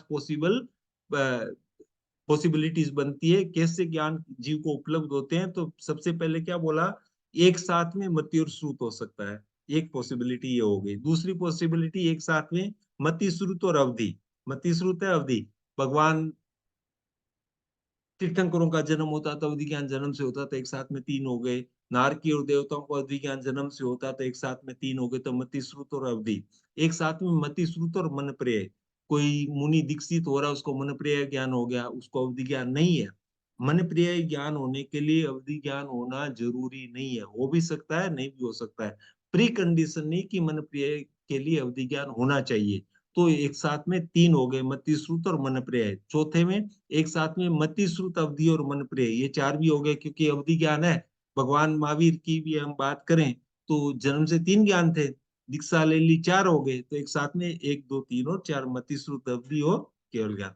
उसके बाद में एक साथ में 5वां जो विकल्प है केवल ज्ञान, वो एक ही हो जाता है। तो ज्ञान की तरतमता के हिसाब से उसके असंख्य विभाग बनते हैं, उनके पर्याय कितने हैं, तो कौन से ज्ञान के कितने पर्याय, अलग अलग स्टेजेस के ऊपर बात आती है, वो फिर दोबारा कभी चालू रखना सुनील भाई, या संपन्न कर दें।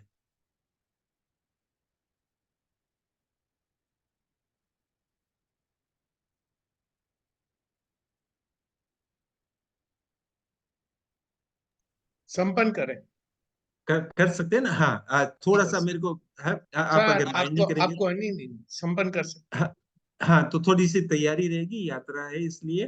तो बस लेकिन क्लियर हो गया कि अलग अलग विकल्प बनते हैं, तो एक ज्ञान जो है वो केवल ज्ञान हमारा चिंतनीय है। और केवल ज्ञान कैसे होगा, राग की जितनी जितनी वीतरागता बढ़ेगी, कर्मों का आवरण कम होगा। मोहनी कर्मों के कंटेक्स्ट में यहाँ पर बात सारी, यहाँ पर ज्ञानावरणी के कंटेक्स्ट में सारी बात आ रही है, लेकिन ज्ञानावरणी का बहुत ज्यादा कनेक्शन मोहनी के साथ में होता है। तो वीतरागता जितनी आएगी, राग द्वेष जितने कम होंगे, ज्ञानावरणी उतना उतना क्षय होता ही चला है। कभी कभी स्टेजेस इतनी आ जाती है कि बहुत लोगों को उदाहरण दिया जाता है कि कुछ भी नहीं आता है, लेकिन अंदर की भावों की इतनी पवित्रता कि उनको केवल असोचा केवली, एक शब्द भी नहीं सुना उन्होंने, पढ़ा नहीं है कुछ भी, लेकिन पवित्रता इतनी तो उससे भी हो जाता है। तो हमारा प्रयास रहे, ये रहे कि हमारे राग द्वेष क्षीण हो, और साथ साथ में राग द्वेष क्षीण होने में इतनी प्रबलता भी नहीं रह रही, तो साथ साथ में ज्ञानावरणी को भी क्षीण करने का प्रयास हमारा करना ही चाहिए।